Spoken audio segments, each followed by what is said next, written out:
All right, time for a little F1 preview for the Brazilian Grand Prix that is upcoming this weekend. We've had a hell of a second half so far. It's been really exciting. I think more than what we can ask for in a long time. We've had our latest change in the Drivers' Championship this late in the season. I know I threw out the stat last time, but I think it was like 2012 or something like that. And you got Lando Norris with a 1-point lead going to Brazil over his teammate Oscar Piastri. You still got Verstappen not too far behind. And then you had Lewis Hamilton submit some of his best races in 2 out of the last 3 races. And he's starting to find his groove with Ferrari as well as Leclerc. Leclerc has been on a nice little run in the second half. Just the cream of the crop, really showing up and really giving us all we can ask for to close out this. I don't know. This is our first full season, Aaron. So this is the best season for me. But I don't got much to compare for. But I'm glad we jumped in this year. We're in, man. We are in. We'll be ready. That's a 9 a.m. Race lights out, as Jaeson likes to call it. So a good start time for us before we get to Vegas, and then some early starts. Is that Saturday or finish Sunday? Out the year. Sunday. Okay, right before NFL. I dig that. Probably a little too close to F1. I mean, I know you don't like getting up for the 6 a.m. races, Rome, but the 6 a.m. time is always pretty nice because you get the race, it's over with, and NFL starts. So it's going to be competing with that 10 a.m. window, I'll be honest. So we're in the multi-view screen. But you're going to miss the first quarter of the Bears game there, Jaeson. It looks there's like no multi-view on my screen. It's going to be all F1. Well, F1. Aaron, I got the 2-3 possible screen TVs going in my setup, so they'll be both going. But yeah, F1 probably on the primary screen with the Bears, Giants on the secondary screen. But as Rome said, yeah, biggest F1 season for you guys being the first full year, most competitive one. Last year was kind of competitive towards the end of the season. We only got the little bit of the Lando chase first the end, but definitely the most competitive one probably since the really historic 2021 season with Lewis Hamilton and Max Verstappen in one of the great showdowns coming down to Abu Dhabi, where those guys were in a tie in the points going into the final race. And as Rome, you mentioned, we got a 1-point difference between the teammates with Norris and Piastri. You got Verstappen lurking. You got 4 very interesting tracks coming down the stretch here. Brazil, historically, a wet track. A lot of weather goes down there. Aaron and I were actually checking the forecast prior to recording. Looked like we got some rain on Saturday, which can impact qualifying, which if it does, you could have a messy starting order depending on, where's the rain falling? How do those guys do their laps during qualifying? So it could be an interesting start to the field. Looks like potential rain on Sunday, but unlikely. So if it does rain, I think this is why Max Verstappen is the betting favorite of this race. Historic drive last year, coming through the field in the rain. Just no one was any match for him. So I think a Verstappen, Hamilton, those are the guys to look for in a rain race. Lando, I think, is the second betting favorite. He is just absolutely on fire these last couple of races. If you look at his victory in Mexico, strong finishes at the U.S. Grand Prix and in Singapore. So, I mean, really ever since, the engine blew in the Netherlands and Piastri got the win, Lando's really been on it, outscoring Piastri in the last 4 races. I'm sorry, in the last 5 races, he's outpointed him in every 5 races. So Lando's got all the momentum. I'm not sure which track Piastri is going to really do it right now because he seems to be almost in a permanent funk. And you got Verstappen potentially in a track that he'd be pretty dominant at. And the Ferraris, did they find something here late? They qualified both really well in Mexico. If it wasn't for the shenanigans on lap 1 and the penalty for Hamilton, he probably would have been up there in that finish. So a lot to look forward to in this race. I think the weather, especially on Saturday in the qualifying, but even more on the Sunday, is going to play into this could be the most random of the results that can potentially shake up the championship, where you're going to get that cold race in Vegas, then you get 2 desert tracks in Qatar and Abu Dhabi at the end of the season that probably won't have as much big drama when you get into it because it'll be a lot of fairly even cars depending on the qualifying. So this could be a pretty big race and shaking up the championship. probably Verstappen's, I would say, best chance to make up a significant amount of points where he doesn't have to get the 9-10 points per weekend. He can get a chunk in this weekend, and it's probably more beneficial. Yeah, I guess weather's really known, as you mentioned. So predicting rain all 3 days potentially. Last year they had a rain delay, I guess, and did qualifying the day of the race, which was really different. Lots of overtaking opportunities. They're saying between turn 1 and turn 4. Lots of twists and turns, kind of slow pieces, and then there's a big straightaway, I guess, up the hill that could provide some opportunity for some action here. Bortoleto, he's from the area, from Brazil, so it'll be his first homecoming race as well. So he'll look to kind of build up on his really good result in Mexico. Real quick, though, before we talk about the race, just want to mention I did finally watch Formula One, the movie. Yeah? I did. Thoughts? I watched it with my cousin, after I was after my eyes got pulled out watching the Raider game. And it was good. It was good. I did have a problem with Brad Pitt's accent, though. I started laughing right when the movie started, and I'm like, yo, man, why is his accent like that? And then my cousin straight up, he's like, I don't want to hear it. I don't want to hear it. And I haven't hung out with him in like 3 years. The fact that he knew what I was talking about was really hilarious. I'm like, you already know what I'm talking about, do you? He's like, don't say it. I'm like, what do you think I'm going to say? Because I don't know if you know what I'm going to say, whatever. He's like, you're going to say he has the same accent as Inglourious Bastards. And then I start laughing even more. I'm like, yup. I don't know. I guess I missed it. I didn't feel he was doing an accent, but I think it's just his speaking pattern. What? I don't know. I thought it was really hilarious. Just, yeah, he had an accent, so I really want to watch it again. I first I want to watch Inglourious Bastards again, and I want to watch that again. But the accent, just like the crazy, it was so cheesy. It was kind of cheesy. It was good though. I don't know. Yeah, I think sounds like I liked it more than you. I think I gave my review earlier in the year. I'm did not like noticing an accent. I said it was something you need to see on the big screen. I actually did watch it again here. I do need to watch the big screen with my dad. Yeah. To me, the most unrealistic thing is just the wing stuff, and what, like, if you were to start breaking 3 wings in the middle of a race right now, like, the stewards would have black flagged you and you'd have been fined and just sent to the back. So that's probably the most unrealistic thing. I mean, the director even told like Lewis Hamilton, who executive produced the movie, and some others when they went to see it, like, remember, it's a Hollywood production. Like, it's not going to be everything what would be in the race. So there's definitely, I mean, I would say my biggest nitpick was the order of races when they went there, because like, this is not the Formula One schedule. This is 7 races at the end of the year. And we're like hopping all over the place. This is not the order of things. We're out of order, but, yeah, if that's the most you can say for me out of the movie. I think the action and the realistic, not really relying on a bunch of CGI, how they incorporate a little bit of the F1 history into it. I think cool. the first real scene, honestly, at the 24 Hours of Daytona was like awesome too, and something like that, as far as like cool. establishing what this character is about as a driver, and even into the ending on how he is as a driver. So, yeah, I think he just walks away. He just walks away back in his van to go do Baja racing. Like, what? What's it is, man? He finally wins one for the race. Yeah, just needed the one, man, and then move on. So. He didn't take that job, I don't know. It was good though. Whenever I watch it, Rome, I'll give you my review. It was good. I wasn't buying the accent. Of course, the women were gorgeous on, like the pit crew, and then like even like the boss ladies. So it kind of made sense that he hooked up with her and all this stuff. But the cocky young driver who doesn't respect him. The driving was really cool. They're making the changes to the cars, so it's actually not a shitbox anymore.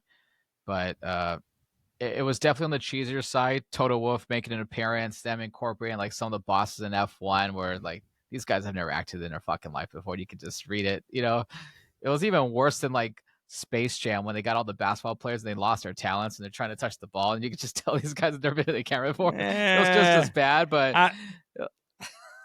I don't know. When they had the interview with Fred Vasseur and Zach Brown on the couches and stuff. Yeah, and yeah. Like, no, I think that was a top tier acting, man. When they asked Fred Vasseur, like, what do you think of like the Apex thing? He's like, we don't think about him at all. That was pretty good. That was pretty good. That was good, man. I'm like, that's actually an answer I would totally believe. Like, that's what I want the Ferrari boss to say, man. Like, I don't think about that. Was good. Man. That was good. But no, it was cheesy, but I thought cinematography was great. Are they doing number 2? They haven't announced anything on that. I think given the scale and budget of the film, I don't know where they go. I mean, there's a lot of conversation because Paramount had green lighted the Days of Thunder sequel. And so there was a rumor out there that was just a rumor. I think it was just more just the director wanting to do is like you converge a sequel into having the F1 movie and Days of Thunder like commingle into like some sort of big movie with the Brad Pitt character of Sonny Hayes and the Tom Cruise Cole Trickle, because they both have this IndyCar legacy. Because in the F1 movie, Sonny Hayes, the Brad Pitt character, his dad was an IndyCar mechanic. And then the Tom Cruise origin story of Days of Thunder of Cole Trickle was that he was an open wheel like champion that they were bringing into NASCAR. So like, I think, I don't know if it's Joseph Kosinski, the director of the F1 movie. He also did Top Gun. He's a big Days of Thunder fan. I don't know if he was talking through like that could have looked like, because he obviously directed Top Gun with Tom Cruise and then did this movie with Brad Pitt. So there's a kind of connection there. So I don't know if they'll do a sequel. I don't know what it would look like, but I think definitely if you're going to spend the rumored budget of this movie and like what it was, like you definitely needed to be a hit to like pay back, what it costed. Because no CGI, just like Top Gun Maverick that Joseph Kosinski did. Like they're using practical stuff. Like Brad Pitt was in an F1 car. Him and Damon Idris, the other actor in the movie, they were driving real cars. Maybe not going 200 miles an hour. I mean, they were getting close, but there was on-screen shots and stuff. It wasn't just them sitting in like a little plastic tube with a green screen behind themselves to establish these scenes. Yeah. I thought it was like almost a little Michael Bay-ish, where it could have used like another level of like, script writing and stuff like that. But other than that, though, it was pretty fun to watch. So I'd say it's better than a Michael Bay, but I get what you're saying. What I'll say about this movie, and then we're not into the movie podcast, Roman. I long want to start here at a certain point, but what I'll long say about it is this is the kind of classic, summer action movie that was a staple of our youth in the 90s that you would just get, a $70 million action movie that's just like great. Like I'll think of like the Nick Cage run of the 90s where I get The Rock, Con Air, Gone in 60 Seconds, Face Off, like something like that. That's like, that was hey, a this good is run. That was a good run. Right. Like it's just, I mean, that was that thing. Or, I'm gonna get something like, cult favorite of mine, The Negotiator, Samuel L. Jackson, Kevin Spacey, Chicago. We don't get those type of movies where it's like, hey, this is a solid 70% movie on Rotten Tomatoes. It's a quick like 90 to 110 minute movie, simple plot, simple action, clear bad guy. What's going on? Like they don't make that stuff. Everything's built for the franchise. This is a little bit of a higher tier, obviously, from a budget for the F1 movie. But as much as, again, I love Marvel and Star Wars and all that stuff and the franchise stuff that brings to Hollywood, there's an element of like, hey, you can get a bunch of dudes like us going to the movie to watch like just a simple action movie that you can make for a decent price that has this. And this is what I feel that this movie kind of brings about. Nah, finally watched it. My cousin was not appreciative of me laughing at a lot of parts in the movie. The accent was everything. I'll be honest, dude. I would have been the same. When you started your review here, I'm like, dude, are we about to fight right now over the F1 movie? Because like, dude, the accent's just he's like, that's just the way he talks, man. Like that's not the way Brad Pitt talks at all, dude. I feel it is the way he talks, man. He's not trying to be a German guy in World War II or whatever like that. Or it's you gotta watch it again. Like watch Inglourious Basterds, then watch that movie. Like it is so. I don't know. I gotta do that portion again. I guess you gotta kind of watch a couple of his movies after that movie to determine like, hey, is this how he talks or yeah? He's never talked like that before. I don't know, because it was Inglourious Basterds, he's talking the same way he's talking in the Tarantino movie. Which one? The one with DiCaprio that they're making the prequel to right now. Oh, that Once Upon a Time in Hollywood. Yeah. I never saw that. I never saw that one either. It didn't look good. It's a good. It's good. I would say Isn't it like 3 hours or something? That's how everyone describes it. Like it's Yeah. good. Well, they like said the it was one of last- Tarantino. They said it's one of Tarantino's best, but I disagree. Is like it? I'm, for me, like Pulp Fiction and Yeah. Those some, are and great. some of these others. Tarantino's older stuff was really good. It's Yeah. like, Yeah. yeah. Like the raw stuff's really good.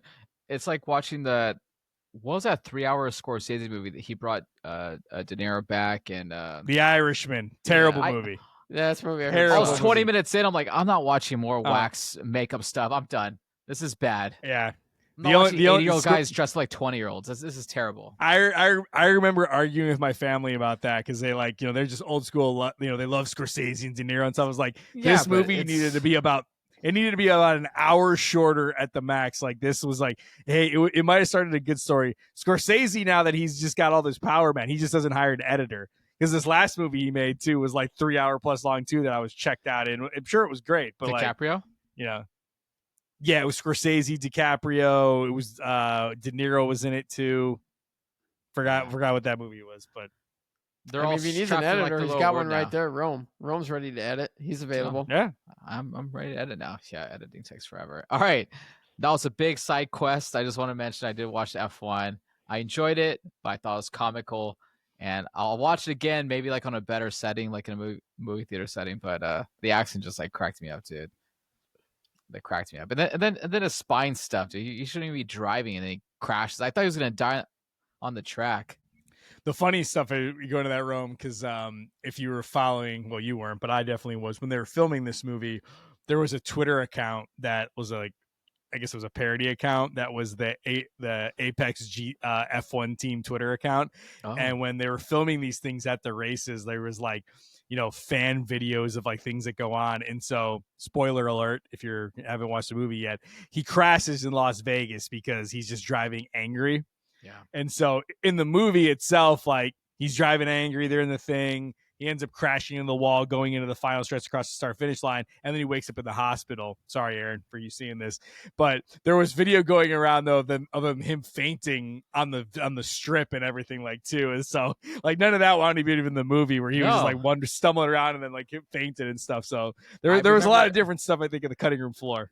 I remember people talking about the crashes, and then when watched the movie, I'm like, wait a minute, like that's not what I heard happen. When they were filming shots. So yeah, they must have filmed extra stuff. It didn't make it, or they just chopped it up differently. But definitely a must. I'm not sure if it's the best sports movie in the past quarter century. I think I have to go back and review it. But I know that was like Bill Simmons' big thing, and everyone else. It was good though. I'd have to put a comprehensive list together to think of the best sports movie. I mean, in the last 25 years, a lot of good has come out. Moneyball's good.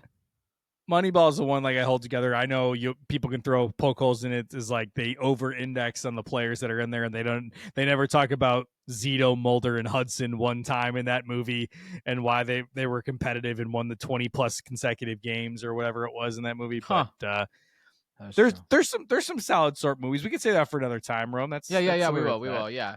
Anyways, F1, go watch it. It's hilarious. It's so funny, dude. The accent. Tell me it's not Inglourious Bastards. All right. So back to Brazil Grand Prix. Thoughts going into this, predictions, et cetera. Yeah, I think the weather's the big wild card. This is probably out of the last three the most difficult one. We're probably gonna be able to predict. We'll say it every week. I think lead up into Las Vegas, but Aaron and I are hedging on the Mercedes when we get to Las Vegas here in a couple of weeks. So I think George Russell looked good for that. I think George could look good in this race too, but I think you give the edge to Verstappen. He's the betting favorite. I think he's whatever the wild card is of weather. He needs to make up positions. I think you likely see him get the win. I think Lando just been driving much better than pretty much every other driver out there, especially his teammate at this point too. And when it comes to qualifying, he's been there as well too. So I'd expect, a podium finish out of Lando, probably second. Piastri, I just don't know what you're getting. He had a good kind of recovery drive throughout the Mexican Grand Prix, but hasn't been there, getting outscored. Charles Leclerc has been looking good the last 2 weeks in Mexico and there. So you can see him getting the podium again, getting third. And if it's the weather, I got to think Lewis Hamilton. you have to check me on this. I know I'm generally the stat guy on this. I don't think Hamilton's ever had a season where he hasn't been on the podium. And so now you have 4 races to go, and he's never been on the podium. This might be his best shot. Brazil is like his second home.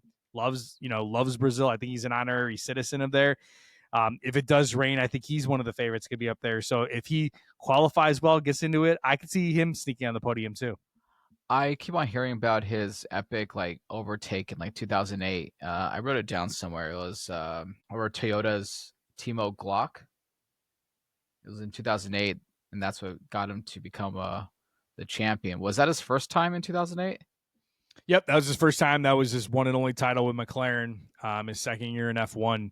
But yeah, I mean, when you look at old clips of Lewis, as you guys, newer to the sport, and watch just how great he was for, the entire. He was the face of F1. I mean, I remember never watching it, but it was always Lewis Hamilton. He was ESPN always was covering him.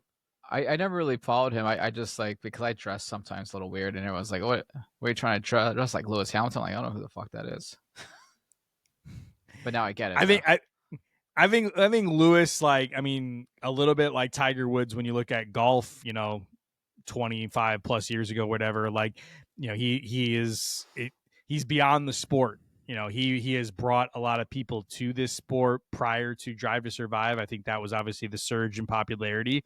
But when you think a global star out of anyone in F1, he personifies that. And you mentioned the dressing, but I mean, this guy's a fashion icon when it comes into it too, beyond the racing aspect where, you compare to him versus Verstappen, Verstappen's just a pure driver, man. This guy's just racing's his life. He doesn't want to do anything else but racing. If it's not racing Formula One, he's racing, endurance cars. He's racing sims and e-racing and things like that.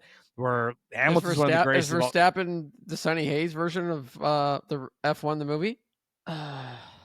No, racing whatever's got to. It would be Hulkenberg, I think. Yeah, I think if there was an injury out there that brought him back or whatever, something, but yeah, Hulkenberg was away, didn't have a ride. I don't think it's a perfect comparison, but yeah, it'd be somebody like that who never won, and maybe everyone respected him, but just never won it. Yeah, that's a good one, Rome. I mean, and I don't think anyone perfectly lines up to the Sonny Hayes character, because I don't think you're going to get a guy who was a prodigy, got into a bad accident, and comes back 25 years later into F1. That storyline too, though, is he just gets in an accident right in early in his career, never comes back, just wins in every other circuit, and then I need you to save my team. They're gonna make me sell it. Come, I'm offering you a seat on F1. Okay, sure. It's what? Well, I mean, I think the background, again, you're trashing the movie here, Rome, but I think the background is the movie. Am I trashing the movie, Aaron? You're not giving it enlightened reviews. You're kind of like Rome. You're kind of like your picks. It's you're leaning one way, then you're leaning the other way. I'm not sure which way you're really leaning here. You're kind of wishy-washy. You're a little wishy-washy for me. You're glossing over the team. It's a fledgling team. He was the 9th choice, Rome. They didn't go to him first. It was true.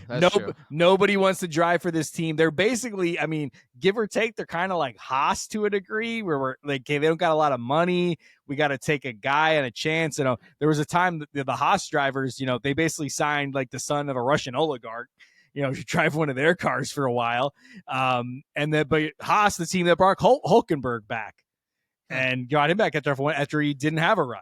So, I'm giving your comparison a little bit of credence there. I don't know why we got to talk to this F1 movie again, though. Sorry, man.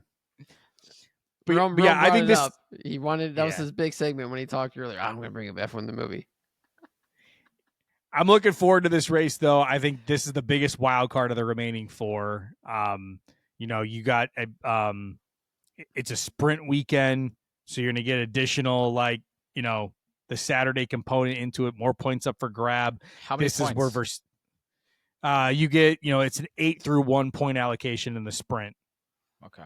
And so you'll have one here, and I believe Cutter has got the other one 2 races from now. So that's where Verstappen's got to get it. If you think back to the Austin sprints, both McLaren's got knocked out in that one. Verstappen got 8 points on both of them, and I think he needs 9 points per weekend to catch up to Lando, and he's going to need some success out of that too. So for Lando's sake, he needs to have a good result, but also these guys got to maintain points. So I think that's where McLaren, the drama there is they could lose the championship if these guys go hard at each other. But then it becomes like, okay, we get down to it.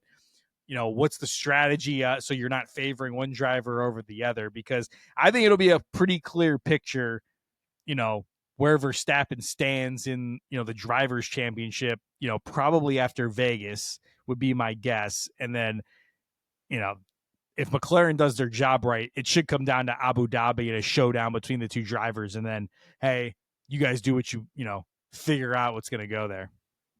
Yeah, we'll see. I mean, I don't believe the Red Bull does well when it's cold out. From what I can remember, they usually weren't racing as well. I mean, Jaeson and I have touched on it. We like George Russell in Vegas. He could come in Sao Paulo and race well. Verstappen, if he has a good weekend, he's gonna put the pressure on.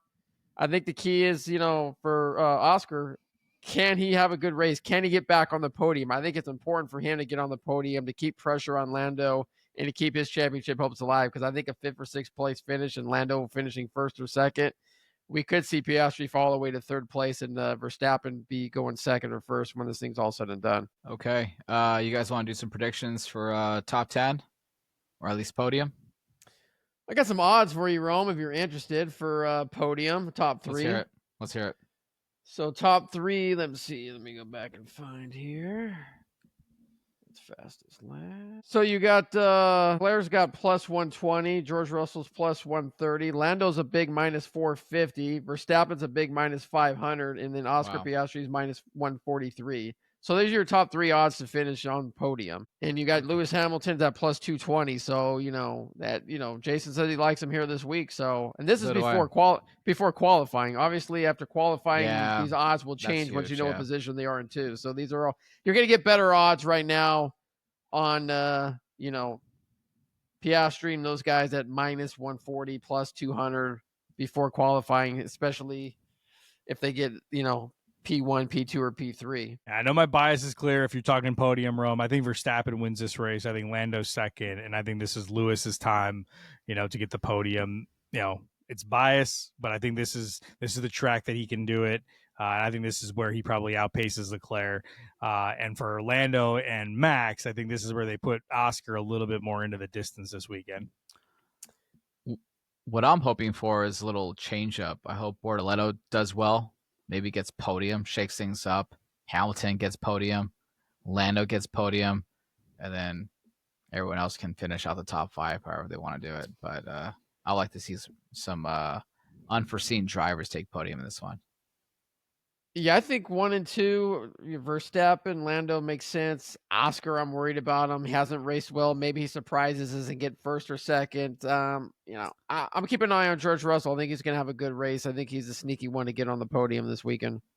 What's the name of the driver that the other driver, Sonny Hayes' counterpoint, the Ibra guy? Damon Idris, Joshua Pierce. Joshua Pierce, yeah. I hope Oscar Piastri just drives angry, and takes too much on a turn and crashes. And, I think he's already done that, Rome, more than once over the past few races. I'm not hoping for that. I want a championship showdown. I want a little bit of a drama with it. But I do think that momentum is definitely in Lando's way. And again, I've said at the beginning of the year, this is Lando's year to win the championship. We don't know what the 2026 regs are going to be. Is McLaren going to have the dominance? You never know when your year is in Formula One, where you could get one shot at winning a championship. Aaron wasn't on for our NASCAR segment, where I was ripping NASCAR a little bit on Sunday. But, a guy like Denny Hamlin, who is the greatest NASCAR driver, 20 plus seasons, never won a championship. It comes down to him for one race there at the Chase. And, he may never win the championship. And for Formula One, you look at the legacy of Formula One, little like basketball, where you have dynasties when you think about the Schumacher era, the Hamilton era, the Verstappen era right now. These guys, when there's somebody winning or constructors winning, it's for a prolonged period of time. And then in between that, there's some guys that, won the championship, and, you become the world champion one time, it stays on the resume. And I think some of these guys are just looking for that one time. I think this is that 1 year for Orlando where it really goes. And I posed this question. I can't remember if it's our last Formula One pod. I know, Rome, you're a little bit about it too, but how close this gets in the drama into that final race I'm really questioning what's the future of McLaren between these two drivers, because someone's gonna win and someone's gonna lose. And what are the feelings of that person that definitely loses going into next season? And you get, they got contracts and all sort of weird stuff, but there could be some feelings one way or the other. It was already starting iffy last year with some manipulation on who should finish ahead where and what the papaya rules that were made so famous. Like, there could be some hurt feelings. Does someone rat out the papaya rules? Does if I don't think Lando would, but Piastri, like if he leaves, say in a couple years, does he kind of basically put him on blast? Like, hey, these are the rules. This is how it was internally. I think it only gets interesting if it stays close. Like if Oscar has a bad week and it gets 6 or 7, and Lando wins, I think the drama from it goes away. But if they go into the final race and whoever wins that race or gets second takes home the driver's championship, I think that's real interesting. We've had a really drama-filled year in a lot of sports, so hopefully we can get it. Or maybe even Verstappen gets back in there in the sprint race, like Jaeson said, and gets a lot more points this weekend. So like that could happen. So I think Sao Paulo is going to be a big race here and entertaining. I think we're going to see some stuff we're not expecting this weekend. The Verstappen end of it is the most interesting thing I think to make, because there hasn't been a ton of love for the McLaren showdown, because it's been more about the politicking in the drivers versus the 2021 season that you guys didn't get to witness, where it was Mercedes Hamilton versus Red Bull Verstappen, and it was two teams battling it out, and these guys had an on-track crash in Silverstone that was pretty memorable, and just different drama throughout the season. But it was two teams dueling, two top drivers at the top of their game dueling for a championship, where here, hey, you got two pretty good drivers in a great car, and it's like we're politicking over some stuff, and it hasn't been as drama, where the villain of Formula One has been Verstappen the past couple of years because of his dominance and just overall, he just doesn't have the, maybe if it's the charisma or whatever, the guy's just a pure racer, pure race car driver. But they've turned Hamilton or Verstappen, if we're going we're throwing wrestling into this, Verstappen was a heel, and he's kind of getting turned into the baby face right now, because there's people rooting at a certain point now for, hey, he can get a 5th world championship in a row. And we'd rather see that versus like the political bickering between McLaren choosing who they're going to win the championship with, Norris and Piastri. I agree with that, Jason. But do we see a heel come from McLaren? Does somebody turn heel towards the end here and just does their own thing, their own rules, and says, I want to go for it. I don't care what the team says. Yeah, I think we're already seeing that. I think it's coming down to it. My guess is we'll more see it if I think Piastri's boiling. I think the water's getting hot and getting ready to boil over. We've been seeing it for the last 4 or 5 races. Yeah, 100%. Final thoughts. Rookies, I want to talk about that, Rome. You've been talking a little about Gabriel Bortoleto, and you got him squeaking in the podium maybe. He's been good. Ollie Behrman, I don't think it's been talked enough. Had the good race in Mexico, got points in Singapore and the U.S. Grand Prix, also had points in the Netherlands, and then was it Britain? I think Great Britain he did at the British Grand Prix. And then he had a string of I don't know if he set the F1 record for how many times he finished 11th and didn't get points. So if you're looking at Rookie of the Year, we've talked a lot of these different great drivers. It's a tremendous class with, where Isaac Hajar has been. Like Hajar's 10th in points right now. He's, top of some of these drivers and the mid-car teams, but Behrman's got the surging. Bortoleto's put in some good runs where he's kind of outpaced Hülkenberg a little bit. I think Kimi Antonelli is getting kind of dismissed because he's got the more dominant car, but you look at him at 7th in the points right now. So I mean, there's a bright future for Formula One that I think, as you guys have experienced your first season, interesting out of this group of 4 or 5 drivers out of these rookies this season, hey, this is a crop of guys that are going to be driving for the championship here over the next, in the next, 4 or 5 years. He has 6 races that he finished 11th or 12th. That's crazy. Yeah. Which the crazy thing about the Formula One point system, I don't know how they revamp it. To me, I think that more teams should be in the points than just the top 10, because I think there should be, especially when you're deciding the constructors on 5th through 10, you're telling me a guy not finishing the race is the same as a guy finishing 11th 5 races in a row. Like I think there could be some more distinction on how these guys are actually going the whole Grand Prix, because there's elements of some of these races where it becomes like, no one cares because we're in 12th place. We can get some battles on the track if these guys are actually fighting for points, more down the order. Yeah, if you don't finish, I get that 0 points. But yeah, even if you finished 11th, you still got 0 points. Like at least if you finish 10th or whatever, 1 point, going up to maybe 2 or 3. I don't know how you divide that, and then going up from there. That'd be interesting. Yeah. Well, I mean, I think it'll be, we have the 22 teams next season. So I think going down to at least like a 15th would be okay. Yeah. And still the same point allocations, 25. Maybe it's a different way they cut the points up. I mean, back in the day, it was like, I don't know, it was like the top 5 only got points. And that's why like there was like races where drivers like didn't even race for a couple of races, but they, won a bunch. And so it was different. I mean, the current system isn't bad. I ripped the NASCAR system on Sunday's pod. This is still way better than the crap system NASCAR has.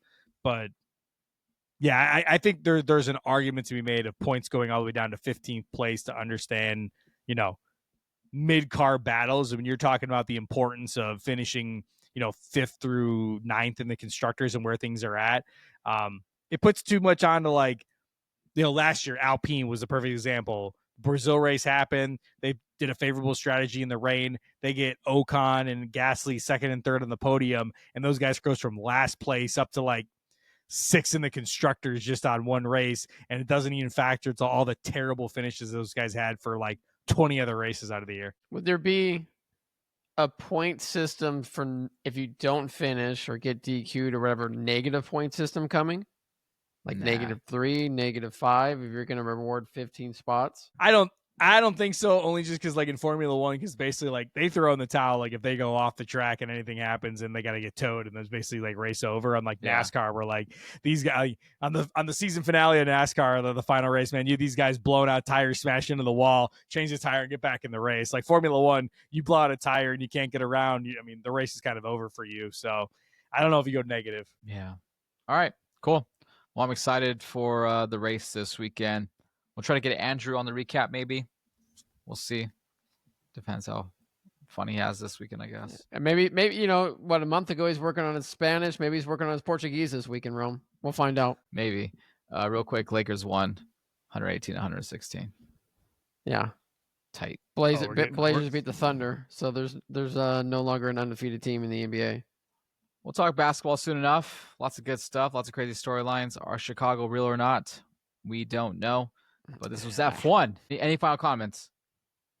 I don't know. You're trying to take shots at Chicago out the way. You're giving updates on the Lakers. The Blackhawks won and beat the Canucks 5-2 tonight, and then the Bulls came back from a huge deficit last night and beat the 76ers pretty much at the buzzer. With a triple double. Yeah. So I mean, we're on the F1 pod, but you're shouting out Lakers stuff, and you're just dismissing the Bulls. Let's shots this way, Rome. The Lakers aren't on the podium, and the Bulls are right now. So let's just leave it at that. No chance, because this is a Red Wings podcast here. 9 wins, 5 losses. Hey, what about the Ducks? 8-3 right now. Gotta give 2 wins over the Florida Panthers. Possible preview Stanley Cup final for the repeat. You never know. They brought the old logo back, though. I like it. The Ducks. They brought it back. Blackhawks beat the Ducks earlier in the season. Yeah, they did. They're what, 6-5 now, Blackhawks? It's like Rise. You're like when you're a kid, and like the kid's like, well, your mom's a hoe. Like that's it. Well, I didn't say that, Rome, but what I will say, and you're going to get tired of me saying this, right? God is on our side in Chicago. It's the Pope's team now. And so, the Bears, we get the win with the Bears, the Bulls riding high, the Blackhawks, they thought they were going to be one of the worst teams in the league, and they're sitting at 6-5. It's Chicago's time. God may be on side, maybe on your guys' side. Just leave the kids out of it. Okay? That was a Catholic joke. Yeah, I got what you're doing there. Just leave that off the stand-up list, Rome. That one didn't hit. Yeah, that one was a dud, Rome. That one was a dud. I think it was that was hilarious. Use that one to wipe your ass next time. Yeah. No. All right, that'll do for F1 coverage. Preview. I don't think we've ever done a preview, at least not in a while. Brazilian Grand Prix this weekend. That'll do it for us. Me, Rome, Jaeson, and Aaron.